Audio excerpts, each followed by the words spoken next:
انبیاء حضور زینت کائنات بزم کائنات والی کائنات محسن انسانیت اسوہ عالمیت احمد مجتبیٰ جناب محمد مصطفیٰ علیہ التحیۃ والثناء، آپ کے حضور ناز میں عقیدتوں، محبتوں، ارادتوں کے خراج پیش کرنے کے بعد نہایت ہی واجب الاحترام سامعین و حاضرین، السلام علیکم ورحمۃ اللہ وبرکاتہ۔ وعلیکم السلام ورحمۃ اللہ وبرکاتہ۔ میری اور آپ کی وقت فروزی ہے کہ میں اور آپ آج کے پاکیزہ دن میں اللہ کے پاکیزہ گھر میں حاضری کی سعادتوں سے لطف اندوز ہو رہے ہیں۔ دعا ہے اللہ پاک ہماری اس عاجزانہ کاوش کو اپنی بارگاہ میں قبول فرما کر ہم سب کے لیے خوش آخرت بنائے، آمین۔ آج کی مختصر سی نشست سعید میں اصحاب پیغمبر رضوان اللہ علیہم اجمعین کے حوالے سے چند معروضات آپ کے گوش گزار کروں گا۔ اللہ پاک ہم سب کو روشنی کے ستاروں اور امت کے ہدایت کے ستاروں کے اسوہ نور کو اپنے سینوں میں راسخ کر کے اپنی تعلیمات میں بھی انہی جیسی تعلیمات کو نافذ کرنے کی توفیق سے مالا مال فرمائے، آمین۔ ہر طرف آج کل پرآشوب زمانہ، پرفتن حالات شروع ہو چکے ہیں۔ کہیں پہ نسبیت زور پکڑ رہی ہے تو کہیں پہ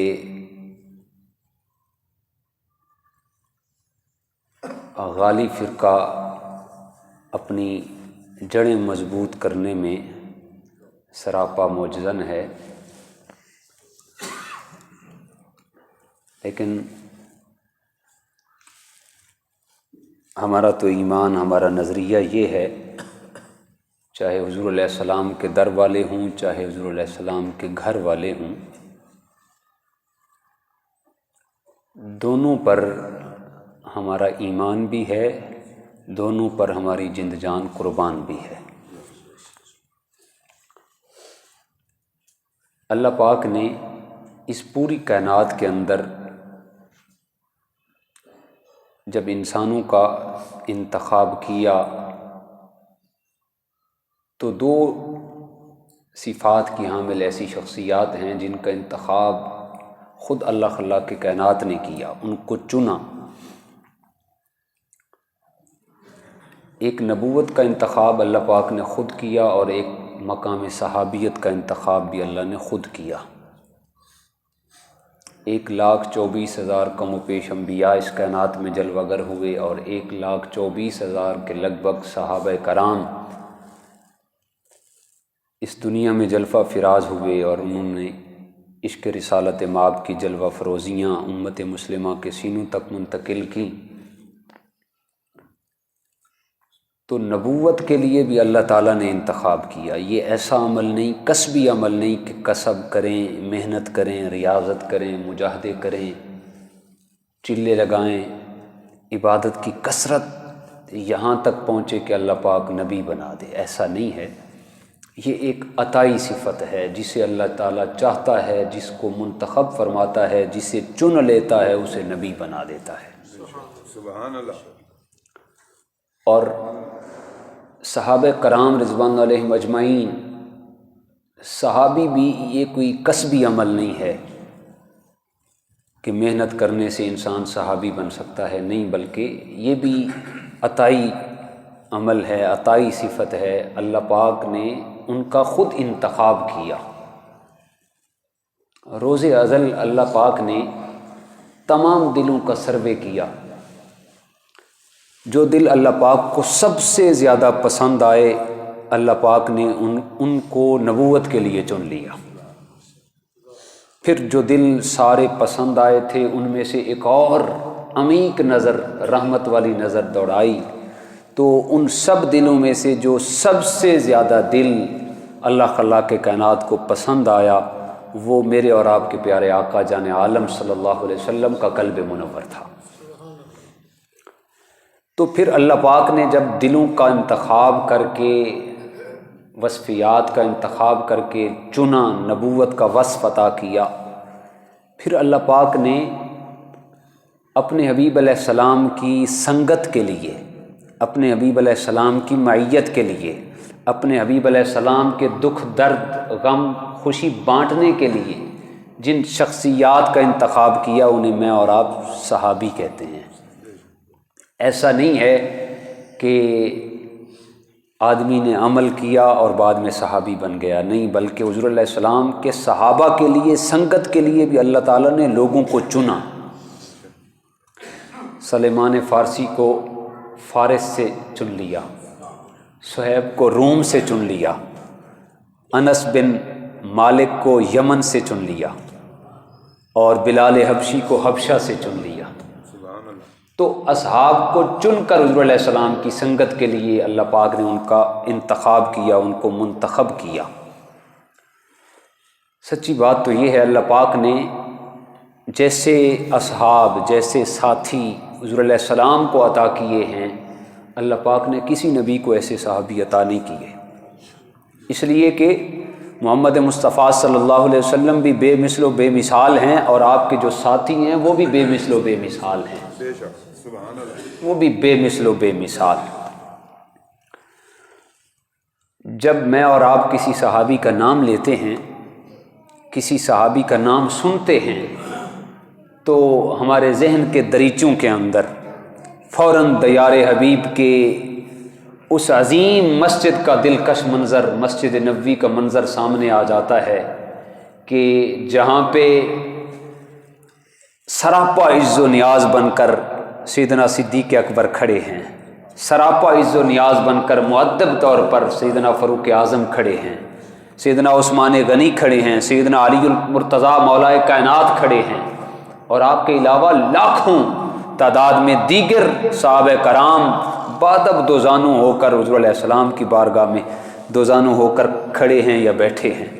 اور پھر ہمارا ذہن فوراً اس عہد مصطفی صلی اللہ علیہ وسلم کی طرف چلا جاتا ہے، جس عہد مصطفی میں سیدنا صدیق اکبر رضی اللہ تعالیٰ عنہ کی صداقت اور ہدایت کی شمع روشن ہوئی، جس عہد رسالت مآب میں سیدنا عمر فاروق رضی اللہ تعالیٰ عنہ کی جلالت اور عدالت کا ڈنکا بجا، جس عہد مصطفی میں سیدنا عثمان غنی ذوالنورین رضی اللہ تعالیٰ عنہ کی سخاوت، عبادت اور ریاضت کی شمع فروزاں ہوئی، اور اس عہد کی طرف ہمارا ذہن فوراً چلا جاتا ہے جب بھی کسی صحابی کا نام آتا ہے کہ جس دور میں مولا کائنات علی المرتضیٰ کرم اللہ وجہ الکریم کی شجاعت و بہادری کا سورج طلوع ہوا، اور پھر وہ عرب کے وہ دلکش، دل فریب نظارے ہماری ذہن کے اندر آ جاتے ہیں کہ ان اصحاب پیغمبر نے دین کی خاطر، اعلی کلمۃ الحق کی خاطر،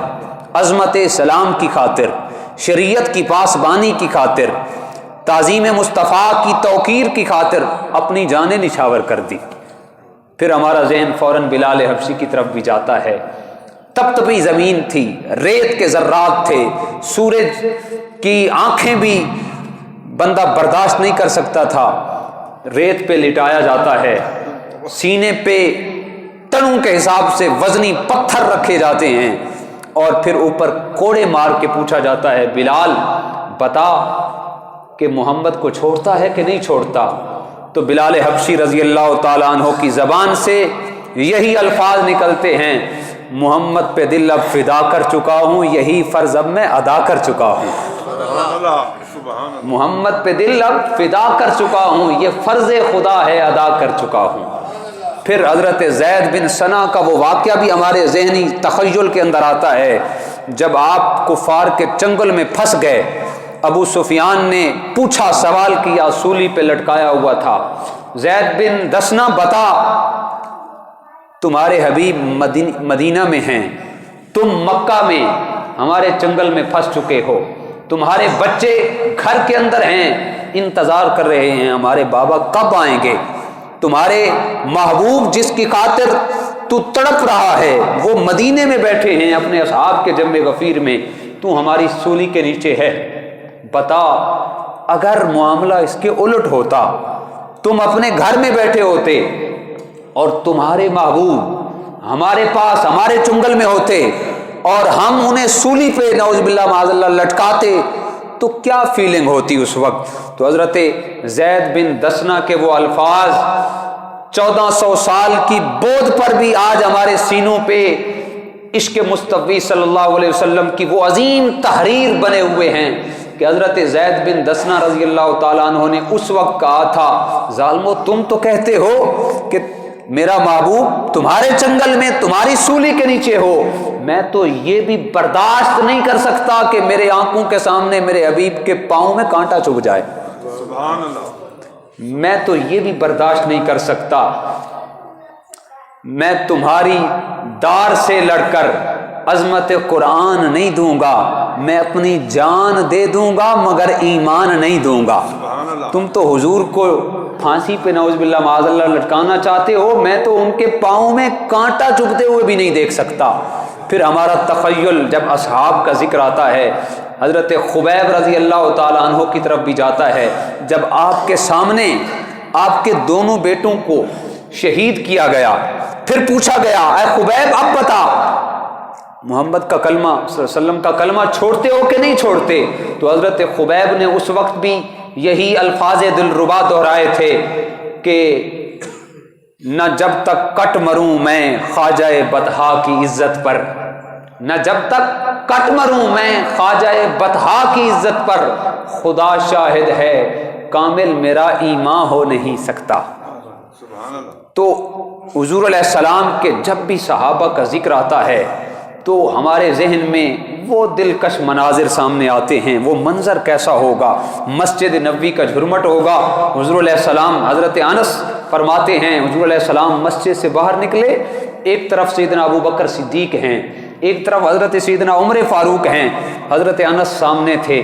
حضرت انس عرض کرتے ہیں بندہ نواز ایک بات عرض کروں؟ حضور علیہ السلام نے فرمایا بتاؤ کیا کہنا چاہتے ہو؟ تو حضرت انس بن مالک رضی اللہ تعالیٰ عنہ فرماتے ہیں یا رسول اللہ صلی اللہ علیہ وسلم میں آپ سے بھی پیار کرتا ہوں، میں ابو بکر سے بھی پیار کرتا ہوں، میں عمر سے بھی پیار کرتا ہوں۔ پھر میرے آقا نے فرمایا اے انس پھر اپنے مقدر پر قربان ہو جا، جب کل قیامت کا دن ہوگا ہم چاروں اسی طرح جنت میں بھی اکٹھے جائیں گے، ہم چاروں اسی طرح جنت میں اکٹھے جائیں گے۔ جب بھی اصحاب پیغمبر کا ذکر آتا ہے اللہ اکبر، ہمارے دل کی دنیا بدل جاتی ہے۔ وہ اصحاب پیغمبر، ہمیں تو دین بھی اصحاب پیغمبر سے ملا، ہم نے کبھی غور نہیں کیا۔ آج ہر بندہ اپنی حیثیت سے بڑھ کر بات کر رہا ہے، کوئی سیدنا امیر معاویہ کے متعلق زبانیں تان دراز کیے ہوئے ہے، تو کوئی حضرت علی المرتضیٰ کرم اللہ وجہ الکریم کے بارے میں، کوئی حضرت فاطمہ کے بارے میں، تو کوئی جناب والا حضرت سیدہ عائشہ صدیقہ رضی اللہ تعالیٰ عنہا کے بارے میں۔ میرے آقا نے ایک مرتبہ کسی آدمی کی زبان سے سن لیا، وہ اصحاب پیغمبر کی مشاجرات کے بارے میں بات کر رہا تھا۔ حضور علیہ السلام اسی وقت مسجد میں آئے، منبر پہ براجمان ہوئے، نزہۃ المجالس کے اندر یہ حدیث پاک یہ روایت موجود ہے، اور یہی ریاض النظرہ فی مناقب عشرہ مبشرہ کے اندر یہ روایت موجود ہے۔ حضور علیہ السلام منبر پہ آئے، منبر پر تشریف فرما ہو کر حضور علیہ السلام کا آج انداز تھوڑا الگ تھا، انداز الگ، چہرے پہ تغیرات بدلے ہوئے۔ حضور علیہ السلام نے فرمایا صحابہ تمہیں کیا ہو گیا ہے؟ میں کیا سنتا ہوں تم میرے اصحاب کے بارے میں اختلاف کرتے ہو؟ اما علمتم، کیا تم جانتے نہیں انا حبی وحب آل بیتی وحب اصحابی فرض اللہ تعالی علی کل امتی یوم القیامہ۔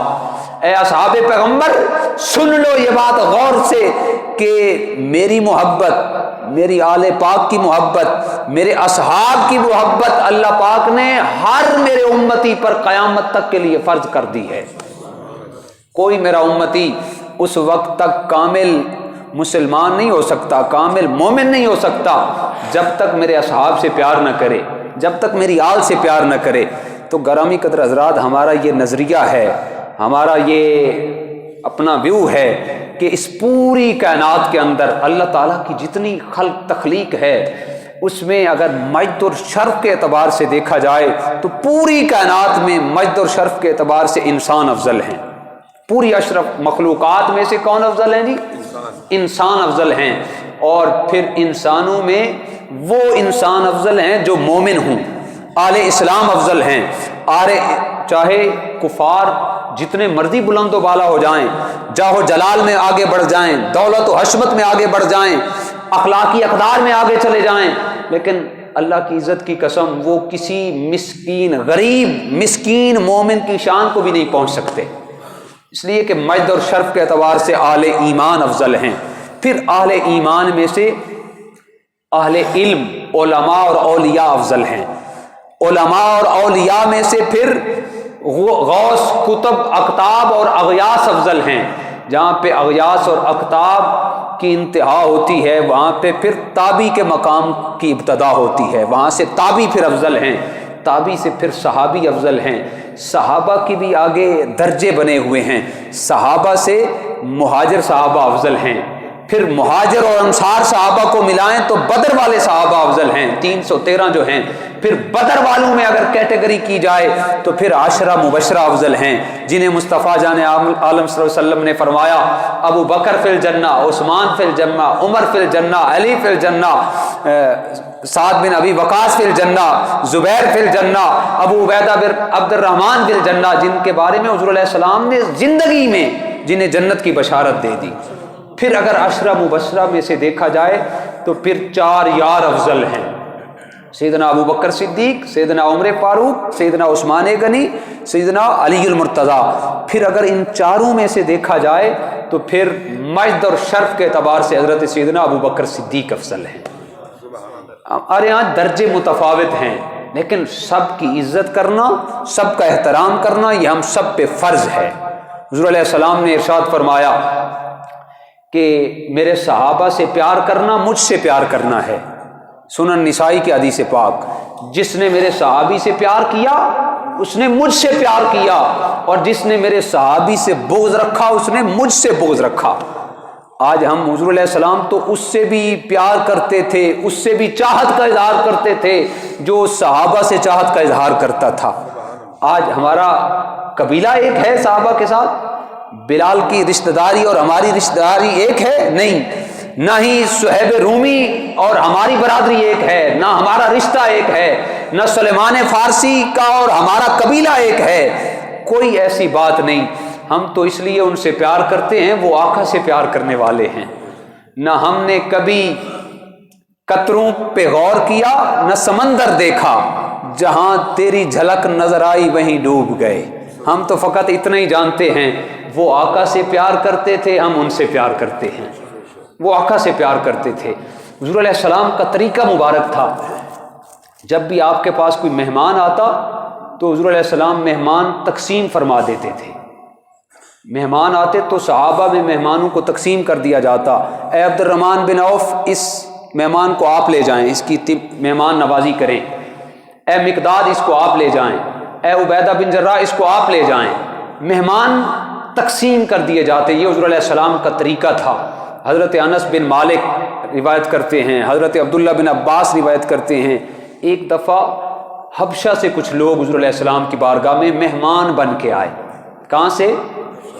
حبشہ سے. حضور علیہ السلام کے مہمان بن کے آئے. سب سے پہلی ہجرت مسلمانوں نے حبشہ کی جانب کی تھی، اگر آپ کے علم میں ہے. 5 نبوی میں سب سے پہلی ہجرت حبشہ کی جانب کی گئی. پھر دوسری ہجرت جب شیب ابی طالب کا سوشل بائیکاٹ شروع ہوا تو حضور علیہ السلام نے دوسرا حکم دیا. 7 نبوی میں پھر دوسری ہجرت حبشہ کی جانب کی گئی. جب حبشہ میں نجاشی کے دربار میں مسلمان صحابہ پہنچے تو نجاشی نے ان کو ویلکم کیا، انہیں اہلا و سہلا مرحبا کہا. تو حضور علیہ السلام کی بارگاہ میں جب حبشہ کے کچھ لوگ مہمان بن کے آئے تو حضور کا طریقہ پہلے تو الگ تھا. آقا مہمان تقسیم فرما دیتے تھے، لیکن جب حبشہ سے کچھ لوگ مہمان بن کے آئے تو حضور علیہ السلام نے انہیں تقسیم نہیں کیا. حضرت انس راوی ہیں، حضرت عبداللہ بن عباس راوی ہیں، انہیں متفق علیہ حدیث پاک بخاری اور مسلم، اور بخاری سے پھر مشکات المصابیح خطیب تبریزی نے لیا کہ حضور علیہ السلام نے مسجد نبوی کے اندر ترکی خیمہ لگوایا. ترکی خیمہ اس وقت بڑا مہنگا ہوتا تھا، جو خاص قسم کے مہمان ہوتے تھے ان کے لیے ترکی خیمہ لگوایا جاتا تھا. ترکی خیمہ لگوایا گیا. تو حضور علیہ السلام نے فرمایا آج ان مہمانوں کے لیے کھانا کسی اور گھر سے بن کر نہیں آئے گا، یا کھانا فاطمہ الزہرا بنائے گی یا کھانا عائشہ صدیقہ بنائے گی.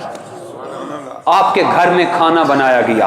پھر حضرت انس فرماتے ہیں غلاموں کا ہجوم ہوتا، بلال تھے، صہیب تھے، سلمان تھے، دیگر انس بن مالک، ابو ہریرہ، غلاموں کا ہجوم ہوتا.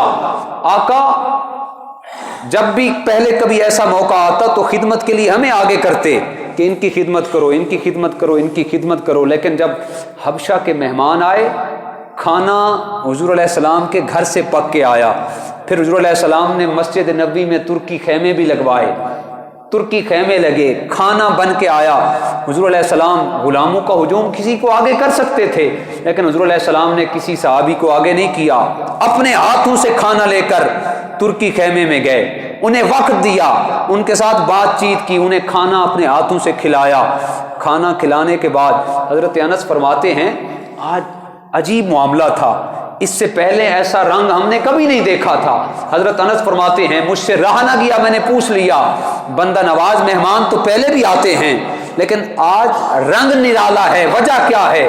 تو آقا کائنات جان عالم صلی اللہ علیہ وسلم نے بڑا خوبصورت جملہ ارشاد فرمایا اے انس، جب میرے صحابہ حبشہ میں گئے تھے تو حبشہ کے بادشاہ نے ان کی بڑی عزت و تکریم کی تھی.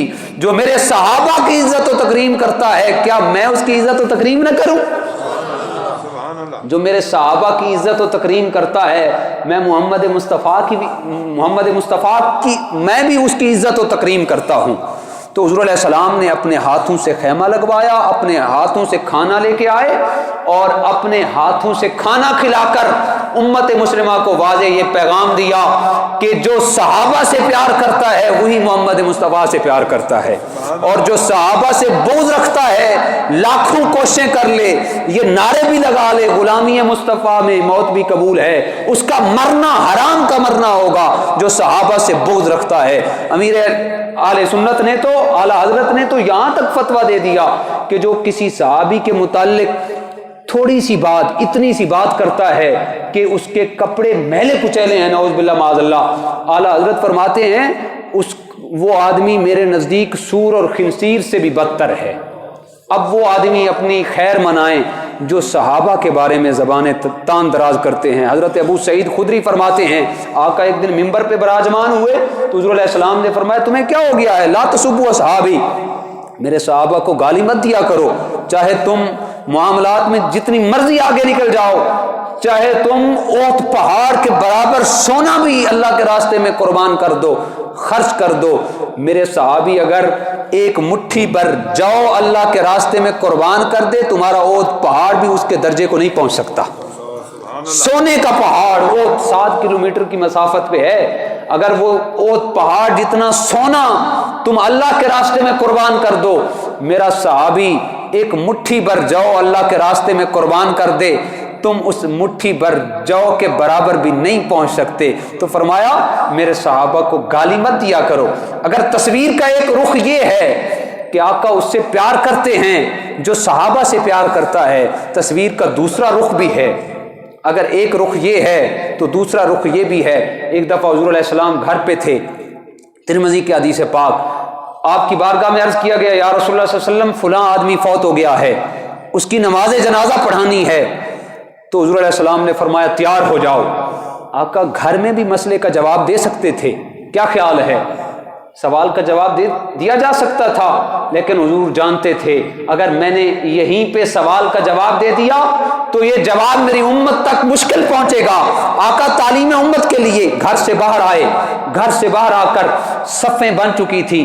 جب صفیں بن گئی آقا کائنات مصلی امامت پہ آئے، جنازہ پڑھانے لگے. تھوڑا آگے بڑھے، میت کے منہ سے کپڑا اٹھایا، کپڑا اٹھا کر فرمانے لگے صحابہ میں اس کا جنازہ نہیں پڑھاؤں گا، میں اس کا جنازہ نہیں پڑھاؤں گا. صحابہ نے عرض کی یا رسول اللہ کیا بے نمازی تھا؟ میرے آقا نے فرمایا نہیں. یا رسول اللہ کیا تارک زکوٰۃ تھا؟ میرے آقا نے فرمایا نہیں. یا رسول اللہ کیا معاملات کے اندر دخل اندازی کرتا تھا؟ میرے آقا نے فرمایا نہیں. عرض کرنے لگے بندہ نواز پھر وجہ کیا ہے، آپ اس کا جنازہ کیوں نہیں پڑھا رہے؟ وہ نبی رحمت جو عالمین کے لیے رحمت بن کے آئے، انہوں نے اگر تصویر کا ایک رخ ہمیں یہ دیا کہ جو میرے صحابہ سے پیار کرتا ہے میں محمد بھی اس سے پیار کرتا ہوں، تو تصویر کا دوسرا رخ یہ بھی دیا، عالمین کے لیے رحمت بن کے آئے، جنازہ تیار ہے۔ آج ہمیں بڑا کچھ یاد آتا ہے جب موقع پہ بات کرنی ہو، نہیں جی حالات خراب ہیں، ادعو الی سبیل ربک بالحکمت کے تحت حکمت عملی اپنائیں، لیکن حضور علیہ السلام صحابہ کا جب صفیں بن چکی ہیں، تصویر کا دوسرا رخ، حضور علیہ السلام نے فرمایا صحابہ میں اس کا جنازہ اس وجہ سے نہیں پڑھاؤں گا، یہ شخص میرے عثمان غنی سے بغض کرتا تھا، عثمان غنی سے بغض رکھتا تھا، تو حضور علیہ السلام نے فرمایا میں اس کا جنازہ نہیں پڑھاؤں گا۔ تو آقا کائنات جان عالم صلی اللہ علیہ وسلم نے جو صحابہ سے پیار کرتا تھا انہیں تو اپنے ہاتھ سے کھانا بھی کھلایا، اور جو صحابہ سے بغض کرتا تھا اس کا حضور علیہ السلام نے جنازہ بھی نہیں پڑھایا۔ تو جنازہ نہ پڑھا کر امت کو واضح یہ پیغام دیا کہ میرا وہی ہے جو میرے یاروں کا ہے، جو میرے یاروں کا نہیں ہے اس کا مجھ سے کوئی تعلق نہیں ہے۔ قیامت کا دن ہوگا تو ہمارا تو قیامت کے دن کا دار و مدار ہی ہمارا صحابہ کرام کی زندگی پہ ہوگا۔ ہم پل صراط پار کریں گے تو صحابہ کی وجہ سے، ہمارا میزان پہ عمل ہمارے بھاری ہوں گے تو بھی صحابہ کی وجہ سے۔ قیامت کا دن ہوگا، حضرت انس روایت کرتے ہیں ندا دینے والا ندا دے گا این اصحاب محمد، اصحاب محمد کہاں ہیں؟ آواز آئے گی، عالیان معاشر جمع ہے، نفسا نفسی کا عالم، ہر بندہ اپنے پسینے میں غرق، ماں بیٹے کی نہیں، بیٹا ماں کا نہیں، باپ بیٹے کا نہیں اور بیٹا باپ کا نہیں، ہر بندہ اپنے میں۔ اس وقت ہر بندے کی یہ خواہش ہوگی کاش آج میرا جو کچا چھٹا ہے وہ کسی میرے دوست کو دے دیا جائے، آج میرے جو اعمال نامے کے اندر گناہ ہیں وہ میری ماں کو دے دیے جائیں۔ لیکن ماں کہے گی پگلا ہو گیا ہے، وہ دنیا کا معاملہ الگ تھا، جب میں خود گلے بستر پر سو جایا کرتی تھی لیکن تجھے خشک بستر پر سلاتی تھی، لیکن آج میں بھی نفسا نفسی کے عالم میں ہوں۔ اس وقت آواز آئے گی اینا اصحاب محمد، اصحاب محمد کہاں ہیں؟ میرے مصطفیٰ کے یار کہاں ہیں؟ محمد مصطفیٰ کے یار کہاں ہیں؟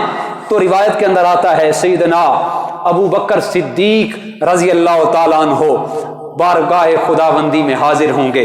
اللہ پاک فرمائے گا میرے محبوب کے یار غار ابو بکر جنت کے دروازے پر کھڑے ہو جاؤ، جسے چاہو جنت میں داخل کر دو، جسے چاہو جنت سے دھتکار دو۔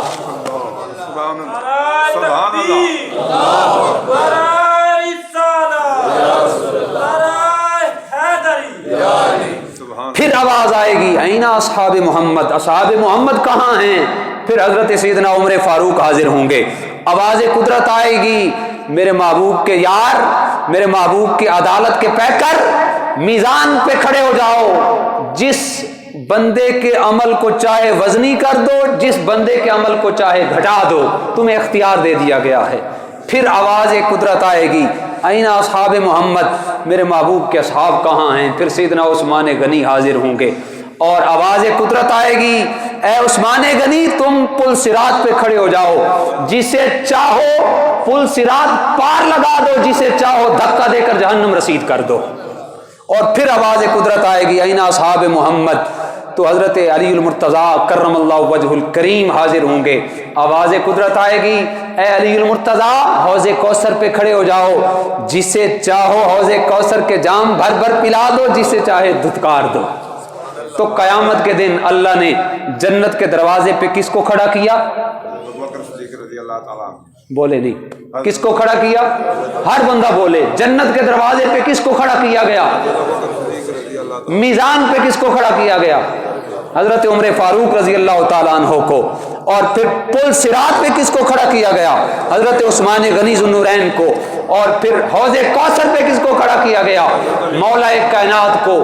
گویا کہ مصطفیٰ کا پیغام تو الگ ہے ہی ہے، اللہ بھی یہ پیغام دینا چاہتا ہے میرے بندو اگر آخرت کو کامیاب بنانا چاہتے ہو ابو بکر صدیق کے در پہ آ جاؤ، اگر جنت میں جانا چاہتے ہو ابو بکر کے در پہ آ جاؤ، اگر میزان کے عمل کو کامیابی کے ساتھ ہمکنار کروانا چاہتے ہو فاروق اعظم کا دامن تھام لو، اگر پل صراط پار کرنی ہے تو عثمان سے محبت کر لو، اگر میزان عمل کے اندر میدان محشر حوض کوثر کا جام پینا چاہتے ہو تو مولا کائنات علی المرتضیٰ کا دامن تھام لو۔ سبحان اللہ، سبحان تو مولا کائنات کا دامن تھامنا، علی المرتضیٰ کا دامن تھامنا، عثمان غنی کا، فاروق اعظم کا، صدیق اکبر کا دامن تھامنا تمہارا کام ہے، پھر تمہاری اخروی زندگی کو کامیاب کر دینا رب محمد کا کام ہے۔ ہمیں تو دین ملا ہی اصحاب پیغمبر سے ہے۔ جب ہم کوئی حدیث روایت کرتے ہیں، حدیث پاک بیان کرتے ہیں تو کیا کہتے ہیں؟ اس کے راوی کو حضرت ابو بکر صدیق ہیں، اس کے راوی حضرت انس بن مالک ہیں، اس کے راوی حضرت علی المرتضیٰ ہیں۔ یعنی حضور علیہ السلام نے یہ بھی ہمیں پیغام دیا، اگر میری بارگاہ میں آنا چاہتے ہو تو خود نہیں آ سکتے، جتنی مرضی کوشش کر لو میری بارگاہ میں نہیں آ سکتے، اگر میرے در پہ آنا ہے تو میرے کسی صحابی کا دامن پکڑ کے میری بارگاہ میں آؤ۔ جو بھی ہم حدیث پاک پڑھتے ہیں تو وہ کسی نہ کسی صحابی سے روایت ہے، صحابہ کرام کے ذریعے سے، ان کے وسیلے سے دین ہم تک پہنچا۔ تو حضور علیہ السلام نے فرمایا جس نے صحابہ سے پیار کیا اس نے مجھ سے پیار کیا، اور جس نے صحابہ سے بغض رکھا اس نے مجھ سے بغض رکھا، اور جو حضور سے بغض رکھنے والا ہو تو یقینی بات ہے وہ اللہ کو بھی پیارا نہیں، جو اللہ کو پیارا نہیں اس کی دنیا بھی برباد ہے، اس کی آخرت بھی برباد ہے۔ اگر یہ دونوں چیزیں ٹھیک کروانا چاہتے ہو تو مشاجرات صحابہ میں آپ نے کبھی نہیں پڑھنا۔ صحابہ کرام دونوں ہاتھوں سے، حضرت امام اعظم و ابو حنیفہ نے تو یہاں تک فتویٰ دیا تھا، سیدنا امیر معاویہ کے متعلق اس وقت بات کی کسی نے تو حضرت امام اعظم ابو حنیفہ نے فرمایا تھا جس راستے پہ حضرت امیر معاویہ رضی اللہ تعالیٰ عنہ کا گھوڑا گیا، اس گھوڑے کے پاؤں کے ساتھ جو خاک لگی ہے، اگر وہ خاک ابو حنیفہ کی قبر میں آ جائے تو میں اپنے لیے راحت اور سکون کا، اطمینان کا باعث سمجھوں گا۔